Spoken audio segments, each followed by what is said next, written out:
Dental implants are a very common thing now in our field of dentistry. A lot of people can replace missing teeth that way, can really improve their smile or their function as far as being able to chew and eat and everything with their day-to-day routine. As far as dental implants, there are things that would make you a good candidate versus a person that may have a contraindication to having a dental implant. The surgeon's duty is to evaluate your health history, to evaluate your actual site for the implant placement, and there's different ways they can do that. There's actually different scans that can be done, 3D imaging of the bone and the surrounding anatomy of your jaw and things like that that need to be evaluated to make sure that that site is a proper site for the implant to be placed and for it to have long-term prognosis of being favorable versus being something that we're worried about it possibly failing in the future. When you're considering dental implants, you want to make sure that you're a great candidate for that. There's different things that we have to evaluate, but your health history is one of them, and then also the actual site where the implant's going to be placed. We have to evaluate the bone's width, density, and depth, and to make sure that that bone is adequate for the implant to be placed in that section. Some ways we do that is with different scans and different imaging, but we want to make sure that that site is a proper site for an implant to be placed. Now, there are ways that we can also make the site a better site for an implant to be placed, and one of those ways is through bone grafting.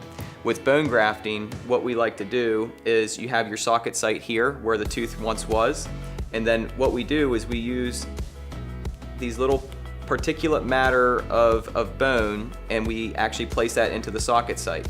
After the particulate bone is placed into the socket site there, then we put a membrane over top of that particulate matter, and then we suture everything up over top of it. So then what we do is we wait for this for about 4 to 9 months sometimes to make sure that that site's a proper site for the implant to then be placed. And what your body does is it actually builds everything together. It uses what your grafting material is, and it uses that to make a nice solid foundation for that future implant to be done. After we place the bone graft, we suture everything up, and then everything is then acceptable. Then we come back, reevaluate the site, and then what we would do is actually then talk about placing the actual implant itself.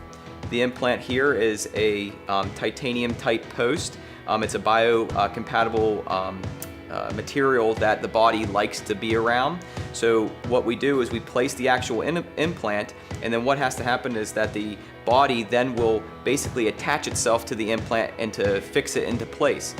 During that time, there is a healing time, usually 3 to 6 months, and then what we will then do is that once that healing is done and that body has integrated with that implant, then what we do is we actually place your crown level fixture there, which is what you'll actually function on the top. You're not going to have to worry about getting a cavity in an implant. It's not going to break down that way.